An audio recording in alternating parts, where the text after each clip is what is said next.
नमस्कार दोस्तों, स्वागत है एक बार फिर से आप सभी का हमारे YouTube चैनल पर।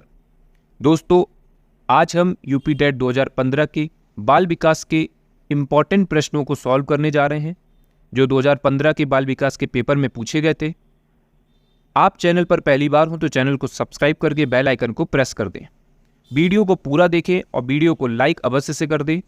ज़्यादा से ज़्यादा इस वीडियो को शेयर भी कर दीजिए। दोस्तों, बाल विकास के इम्पॉर्टेंट प्रश्नों को हम सॉल्व करने जा रहे हैं। पहला प्रश्न हमारा होगा, वह मापनी जिसके अंतराल मापनी के समस्त गुण के साथ परम शून्य भी हो उसको क्या कहते हैं?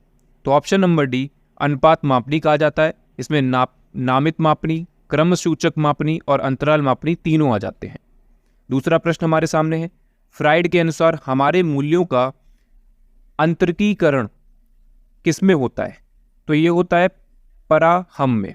पराहम में अंतर्कीकरण किया जाता है। ये फ्राइड के मूल्यों के अनुसार कहा गया है। अगला प्रश्न हमारे सामने रहेगा, व्यवहारवादी। तो याद रखिएगा, व्यवहारवादी का जब भी नाम लिया जाएगा तो वॉटसन होते हैं। ठीक है, इन्होंने क्या कहा था?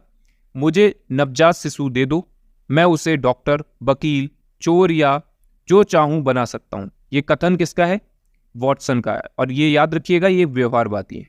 अगला प्रश्न हमारे सामने है, ध्यान आकर्षित होने में डैश की प्रमुख भूमिका होती है। तो किसकी प्रमुख भूमिका होती है? उद्दीपन की तीव्रता की बहुत ज्यादा भूमिका होती है ध्यान आकर्षित करने में। याद रखिएगा, ऑप्शन नंबर ए हमारा राइट आंसर होगा। इसी तरीके से बढ़ते हैं नेक्स्ट क्वेश्चन की तरफ। डैश छात्र में रुचि उत्पन्न करने की एक कला है। तो ये क्या है? एक प्रेरणा है। जैसे किसी से प्रेरणा लेकर के, जैसे कोई आइडियल होता है किसी का, इस तरीके से ये प्रेरणा हो जाएगा। Option number D right answer होगा। अगला प्रश्न हमारे सामने है, फ्राइड के अनुसार इनमें से क्या सही होगा? तो राइट आंसर होगा ऑप्शन नंबर सी, विस्मरण वह प्रवृत्ति है जिसके द्वारा दुखद अनुभवों को स्मृति से अलग कर दिया जाता है। ये फ्राइड के अनुसार ये बात बिल्कुल सही कही गई है। अगले प्रश्न की तरफ बढ़ते हैं। सातवां प्रश्न है, SOR किसके द्वारा प्रस्तावित किया गया है? तो SOR किसके द्वारा प्रस्तावित किया गया है? ये वॉटसन के द्वारा इसको प्रस्तावित किया गया है। चैनल पर अगर आप पहली बार हो तो चैनल को सब्सक्राइब करके बेल आइकन को प्रेस कर दें और ज़्यादा से ज़्यादा इस वीडियो को शेयर करें। ध्यान को केंद्रित करने के आंतरिक दशा क्या है? तो ये हो जाएगा रुचि। रुचि जो है वो ध्यान केंद्रित करने की आंतरिक दशा कहलाती है। ऑप्शन नंबर सी हमारा राइट आंसर होगा। अगले प्रश्न की तरफ बढ़ते हैं। एक परिस्थिति में अर्जित ज्ञान का दूसरी परिस्थिति में उपयोग करना क्या कहलाता है? तो ये कहलाता है सीखने में स्थानांतरण। जैसे एक जगह से दूसरी जगह जब जाते हैं तो स्थानांतरण होता है, ऐसे सीखने में स्थानांतरण होता है। Option number B right answer हो जाएगा। अगला प्रश्न है, अनुभव द्वारा व्यवहार में परिवर्तन कहलाता है। तो अनुभव के द्वारा व्यवहार में जो परिवर्तन कहलाता है उसको कहा जाता है सीखना। याद रखिएगा, ऑप्शन नंबर बी हमारा राइट आंसर होगा। अगला प्रश्न हमारे सामने, सांख्यिकी में वह रेखा चित्र जिसमें आवृत्तियों को स्तंभों द्वारा प्रदर्शित किया जाता है वह क्या कहलाता है? तो ये बहुत इजी सा क्वेश्चन है। स्तंभों द्वारा प्रदर्शित करना स्तंभाकृति कहलाता है। ऑप्शन नंबर ए हमारा राइट आंसर होगा। अगला प्रश्न हमारे सामने है, विकास की किस अवस्था में बुद्धि का अधिकतम विकास होता है?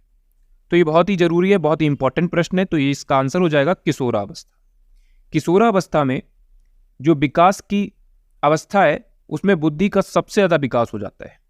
अगला प्रश्न हमारे सामने है, शिशु का अधिकांश व्यवहार आधारित होता है। तो शिशु का अधिकांश व्यवहार किस चीज पर आधारित होता है? उसकी मूल प्रवृत्ति पर। याद रखिएगा, ऑप्शन नंबर ए हमारा राइट आंसर होगा। वीडियो को पूरा देखिएगा, आपको सारे क्वेश्चंस में कोई भी डाउट नहीं रहेगा। अगला प्रश्न है, अंतर्दृष्टि सूझ द्वारा सीखने के सिद्धांत में कोलरबर्ग ने किसका प्रयोग किया है? तो उन्होंने वन मानसों के ऊपर इसका प्रयोग किया था सूझ के सिद्धांत का पता लगाने के लिए। अगला प्रश्न हमारे सामने है, यह आवश्यक नहीं है कि उच्च बुद्धि लब्धि वाले बच्चे डैश में भी उच्च होंगे। तो किसमें उच्च होने जरूरी नहीं है? तो सृजनशीलता इसका राइट आंसर होगा। Option number A creativity. अगला प्रश्न हमारे सामने है, अधिगम में डैश ने प्रभाव का नियम दिया था। तो इनमें से बताइए, अधिगम में किसने प्रभाव का नियम दिया? थॉर्नडाइक के द्वारा प्रभाव का नियम दिया गया है अधिगम के लिए। अधिगम का मतलब होता है सीखना। अगला क्वेश्चन है हमारे सामने, निम्नलिखित में से किस विधि का उपयोग स्मृति के मापन के लिए नहीं किया जाता है? इसका आंसर हो जाएगा तार्किक विधि। ऑप्शन नंबर बी हमारा राइट आंसर होगा। बढ़ते हैं इसी तरीके से नेक्स्ट क्वेश्चन की तरफ। प्रासंगिक अंतर्बोध परीक्षण TAT का विकास किसके द्वारा किया गया? तो इसका विकास किया गया मरे के द्वारा। ये एक मनोवैज्ञानिक हैं, याद रखिएगा इनका नाम। प्रासंगिक अंतर्बोध परीक्षण इनके द्वारा किया गया था। अगला प्रश्न हमारे सामने होगा, मनोविज्ञान का शिक्षा के क्षेत्र में सबसे बड़ा योगदान किस क्षेत्र को दिया जाता है?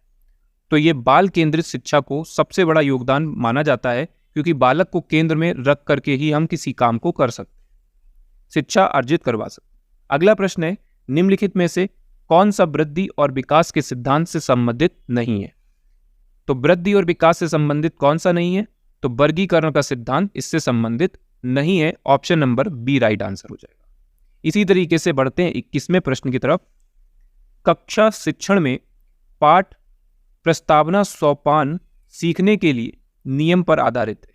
तो ये किस नियम पर आधारित होगा? तो ये ऑप्शन नंबर सी तत्परता के नियम पर आधारित है। इसी तरीके से अगला प्रश्न है, समप्रत्यय निर्माण का प्रथम सोपान किसको कहा जाता है? तो समप्रत्यय का प्रथम सोपान होता है प्रत्यक्षीकरण। याद रखिएगा, प्रत्यक्षीकरण को समप्रत्यय का पहला सोपान कहा जाता है। अगला प्रश्न है, प्रत्यक्षात्मक अधिगम संप्रत्यय किसके द्वारा किया गया? तो ये किया गया बेंडूरा के द्वारा। प्रत्यक्षात्मक अधिगम का संप्रत्यय बेंडूरा के द्वारा किया गया था। Option number B right answer. अगला प्रश्न है, उदाहरण, निरीक्षण, विश्लेषण, वर्गीकरण, नियमीकरण निम्नलिखित में से किस विधि के सोपान है? तो ये आगमन विधि के सोपान है। ये सारे के सारे आप याद रखिएगा, ये कई बार क्वेश्चन पूछा भी गया है। अगला प्रश्न हमारे सामने है, अवधान के आंतरिक एवं व्यक्तिनिष्ठ निर्धारण है। तो ये कौन से होंगे? ऑप्शन नंबर ए रुचि, लक्ष्य और अभिवृद्धि। ये सारे के सारे इसके अवधारण के आंतरिक और व्यक्तिनिष्ठ निर्धारण है। अगला प्रश्न है, बाल मनोविज्ञान का क्षेत्र क्या है? तो ये गर्भावस्था से किशोरावस्था की विशेषताओं का अध्ययन करना कहलाएगा। Option number D right answer होगा। अगर आप चैनल पर पहली बार हो तो चैनल को सब्सक्राइब कर दें, बेल आइकन को प्रेस अवश्य कर दें।